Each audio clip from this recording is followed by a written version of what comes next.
Welcome to our channel. నేను మీ తేజ. ప్రస్తుతం మనతో పాటు సీనియర్ జర్నలిస్ట్ భరద్వాజ్ గారు ఉన్నారు. నమస్తే సార్. నమస్తే. సో దిల్ రాజు గారు డిప్యూటీ సీఎం పవన్ కళ్యాణ్ గారిని త్వరలో కలుస్తున్నారు. గేమ్ చేంజర్ ఒక ఈవెంట్ కి పవన్ కళ్యాణ్ గారు చీఫ్ గెస్ట్ గా రాబోతున్నారు. ఇలాంటి వార్తలన్నీ కూడా వినిపిస్తున్నాయి. అండ్ రీసెంట్ గానే తెలంగాణ ముఖ్యమంత్రిని ఇక్కడున్న సినిమా ఇండస్ట్రీ పెద్దలందరూ కూడా కలవడం జరిగింది. సో అంటే ఈ కలవడం వెనకాల అసలు మెగా ప్లాన్ ఏమైనా ఉందా? దీని గురించి ఏం చెప్తారు? మెగా ప్లాను లేదు, ఏ ప్లాను లేదు. అయితే ఒకటి, నిజానికి తెలంగాణ ప్రభుత్వాన్ని కలిసినటువంటి సినిమా ప్రముఖులు ఎవరైతే ఉన్నారో వారే ఆంధ్రప్రదేశ్ ప్రభుత్వాన్ని కూడా, ఆంధ్రప్రదేశ్ ప్రభుత్వ అంటే నిజంగా ముఖ్యమంత్రి గారిని కలవాలి. అక్కడ చంద్రబాబు గారిని ఒకసారి కలిస్తే బాగానే ఉంటుంది. ఇక్కడ వాళ్ళు అంటే తెలంగాణ వరకు పరిమితమై మాట్లాడారు. కానీ పరిశ్రమ తెలుగు సినిమాకి అది కూడా క్షేత్రమే. ఆంధ్రప్రదేశ్ కూడా, ఆంధ్రప్రదేశ్లో సినిమా పరిశ్రమ అభివృద్ధి గురించి కూడా రకరకాల చర్చలు జరుగుతున్నాయి. ఈ జరుగుతున్న నేపథ్యంలో వీళ్ళు ఇదే ప్రతినిధి బృందం అక్కడికి కూడా వెళ్ళి కలిస్తే మంచిదే. జనరల్గా మనకు టికెట్ల ప్రైస్ హైక్ గురించి హీరోలు, నిర్మాతలు తరచూ వెళ్ళి ఆంధ్ర ముఖ్యమంత్రిని అలాగే తెలంగాణ ముఖ్యమంత్రిని కలవటం అనేది ఒక సాంప్రదాయంగా వస్తోంది. కొత్త విషయం ఏం కాదు ఇది. అయితే తెలంగాణ ముఖ్యమంత్రిని కలిసింది ఒక ప్రత్యేకమైనటువంటి పర్పస్ మీద. సంధ్యా థియేటర్ ఇన్సిడెంట్ నేపథ్యంలోనే కలవటం జరిగింది. అవును, సంధ్యా థియేటర్ ఇన్సిడెంటు అది తెలంగాణకు సంబంధించిన వ్యవహారం కాబట్టి అది ఆంధ్ర ప్రభుత్వంతో మాట్లాడాల్సినటువంటి సందర్భం కాదు.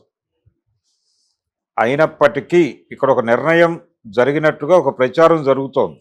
అదేంటంటే బెనిఫిట్ షోస్ ఉండవు, ప్రైస్ హైక్ ఉండదు అనేటువంటి మాట బయట సర్క్యులేట్ అవుతోంది. అయితే అసలు ఈ ప్రస్తావనే జరగలేదు లోపల, దీనికి సంబంధించిన ఏ నిర్ణయం జరగలేదని కూడా దిల్ రాజు గారు చెప్పాడు. లోపల జరగనివి జరిగినట్టుగా బయట మాట్లాడుతున్నారని కూడా కోప్పడ్డాడు ఆయన. కానీ ఫ్లోర్లో ముఖ్యమంత్రి గారు చెప్పాడు ఆ మాట. అసెంబ్లీ ఫ్లోర్ మీద no benefit shows, no price hike అనే మాట అన్నాడు ఆయన. అవును. అయితే దాన్ని ఎలా అర్థం చేసుకోవాలి అనే దగ్గర ప్రపంచం ఏమనుకుంటోందంటే బెనిఫిట్ షోస్ ఉండకపోవచ్చు. బెనిఫిట్ షో అంటే ఆ రోజు 9:30కి ఒక షో పడింది పుష్ప 2కి. 9:30 షో ఉండదు, 1 o'clock షో ఉండదు, ఎర్లీ మార్నింగ్ 6 o'clock షో ఉండదు. ఆ 3 ఆటలు ఉండవు. 8 గంటల నుంచి రెగ్యులర్ షోస్ ఉండొచ్చు. రెగ్యులర్ షోస్కి ప్రైస్ హైక్ అనేది వేరే గొడవ. 2 వారాల పాటు టికెట్ల రేట్లు పెంపుదల రెగ్యులర్ షోస్కి అది ఉంటుంది. ఏది ఉండదు, బెనిఫిట్ షోస్ ఉండవు. ఈ 3 షోలు ఉండవు. ఈ 3 షోస్కి టికెట్ల రేట్లు 1200లకు అమ్ముకునేటువంటి పరిస్థితి ఉండదు. ఆ రోజున బుక్ మై షోలో పెట్టారు. ఇది బుక్ మై షోలోనే బుక్ చేసుకున్నారు చాలామంది. బుక్ మై షోలో పెట్టారంటే దానికి జిఎస్టీ కట్టాల్సి ఉంటుంది. కట్టారు ప్రభుత్వానికి, తద్వారా ఆదాయం వచ్చింది. అయితే ఇక్కడ 3000కి కూడా అమ్మారు ఒక చోట సంజయ్ థియేటర్లో. హీరో వస్తున్నాడు అని చెప్పి 3000కి అమ్మారు అక్కడ టికెట్లు. అది వేరే గొడవ. అయితే ఈ నిర్ణయం మ్యాక్సిమం జరిగేటువంటి అవకాశం అయితే ఉంది. ఆ 3 షోస్ ఉండవు. ఆ 3 షోస్కి 1200 చొప్పున అమ్ముకోవటాలు ఉండవు, అంతవరకే. ఏపీలో కూడా ఈ నిర్ణయం ప్రభావం పడేటువంటి అవకాశం ఉంది.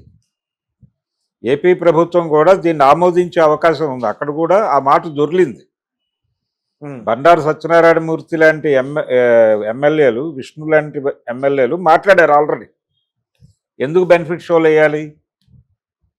వేయాల్సిన అవసరం ఏమిటి అనే పద్ధతిలో మాట్లాడారు వాళ్ళు మీడియా ముందుకు వచ్చి. సో అక్కడ వాళ్ళిద్దరూ అధికార పక్షానికి చెందిన వాళ్ళే. అవును. అందుకని వెళ్ళి మాట్లాడుకోవటం మంచిది అనే ఉద్దేశంతో వెళ్ళి ప్రయత్నం చేస్తూ ఉండుండొచ్చు. అయితే ఇక్కడ సినిమా పరిశ్రమ నుంచి చాలామందిని తీసుకుని వెళ్ళి మాట్లాడారు. అక్కడ దిల్ రాజు గారి సినిమాలే ఉన్నాయి ఇప్పుడు రిలీజ్కి. ఏది 2 సినిమాలకు ఆయనే స్వయంగా ప్రొడ్యూసర్. ఒకటి నైజాం వరకు ఆయన డిస్ట్రిబ్యూటర్. ఏ సినిమా? డాకు మహారాజ్. మిగిలిన 2 సినిమాలకి ఆయనే నిర్మాత. సంక్రాంతికి వస్తున్నాం ఆయన బ్యానరే, గేమ్ చేంజరు ఆయన బ్యానరే, అవును, సొంత బ్యానర్లు. సొంత బ్యానర్ కాబట్టి ఆ బాధ్యతతో ఇప్పుడు ఆయన వెళ్ళి అక్కడ మాట్లాడతారు. మొత్తం ఇండస్ట్రీని పట్టుకెళ్ళక్కర్లేదు, వెళ్ళి సానుకూలంగా కూర్చుని అయ్యా ఏమిటి పరిస్థితి, అక్కడ ఇలాంటి నిర్ణయాలు జరిగినాయి, ఇక్కడ కూడా కొంతమంది ఇలా మాట్లాడుతున్నారు, మాకు ఆ 3 ఆటలకి అవకాశం ఏమైనా ఇస్తారా, లేదా అంతవరకే కన్ఫైన్ అయి నడుస్తుంది చర్చ. దీంతోపాటు రెగ్యులర్ షోస్కి ప్రైస్ హైక్కి రెగ్యులర్గా పెట్టుకునేటువంటి పిటిషనే పెట్టుకుంటారు, దాన్ని ఆమోదిస్తారు. సినిమా పరిశ్రమకి చెందినటువంటి వ్యక్తిగా ఉప ముఖ్యమంత్రి హోదాలో ఉన్నటువంటి పవన్ కళ్యాణ్ గారిని కలుస్తాడు ఆయన.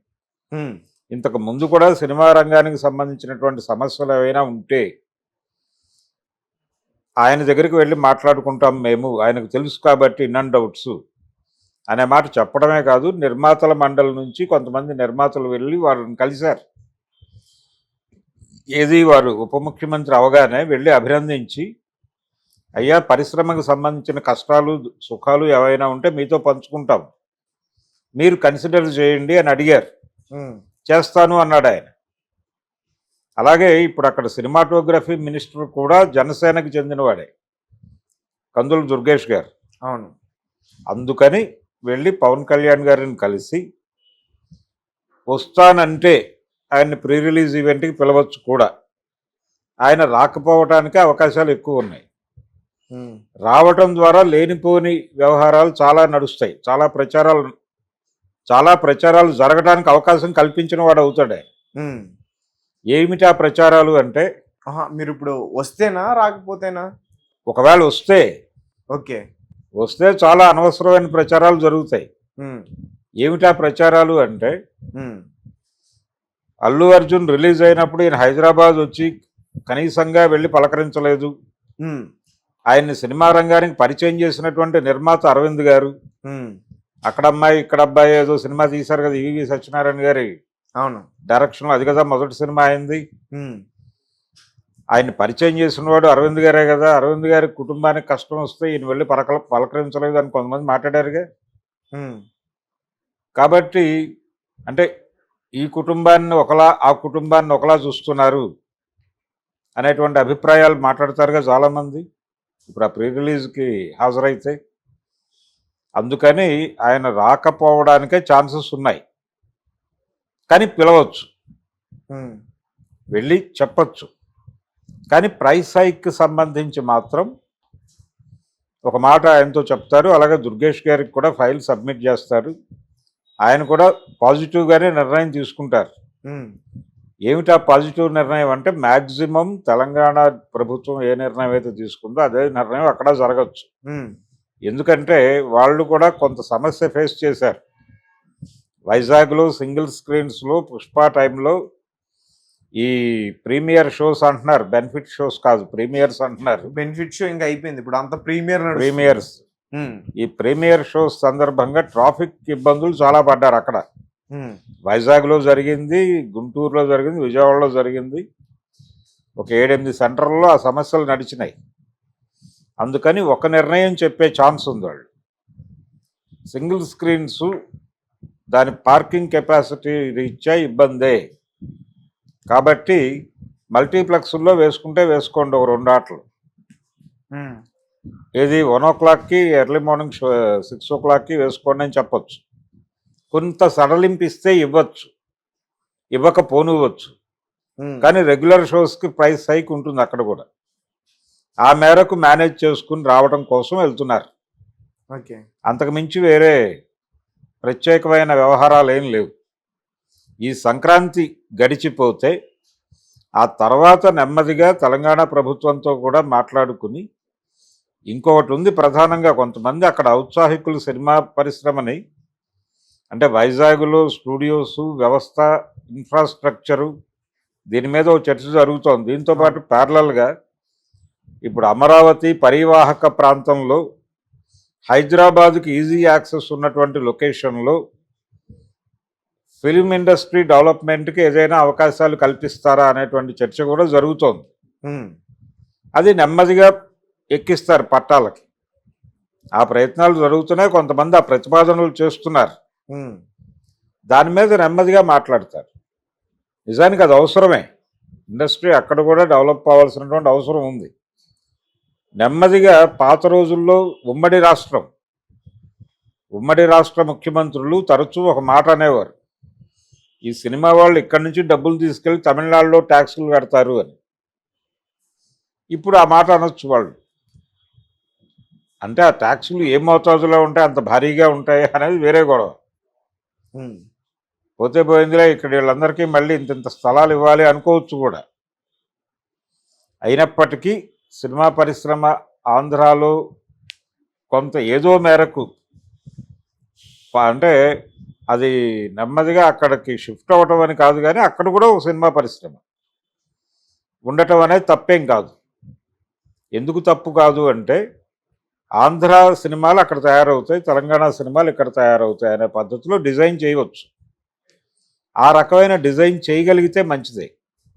అంటే చాలామంది ఔత్సాహికులకు అక్కడ పని దొరుకుతుంది, చాలామంది ఔత్సాహికులకు ఇక్కడ పని దొరుకుతుంది. సో అలా ఒక కొంచెం నిర్మాణాత్మకమైనటువంటి చర్యలు తీసుకోవడానికి అవకాశం దొరికింది. ఇప్పుడు ఆ అవకాశాన్ని ఏ మేరకు ముందుకు తీసుకెళ్తారనేది చూడాలి. కానీ అంత దీర్ఘకాలిక ఆలోచనలు ఏమీ లేవు. దిల్ రాజు గారి పర్యటన ఇవన్నీ కూడా తన సినిమాల వరకు, సంక్రాంతి సినిమాలకి గండం లేకుండా గట్టెక్కించడం కోసం ఆయన ప్రయత్నాలు చేస్తున్నాడు. Right sir, thank you so much. Thank you.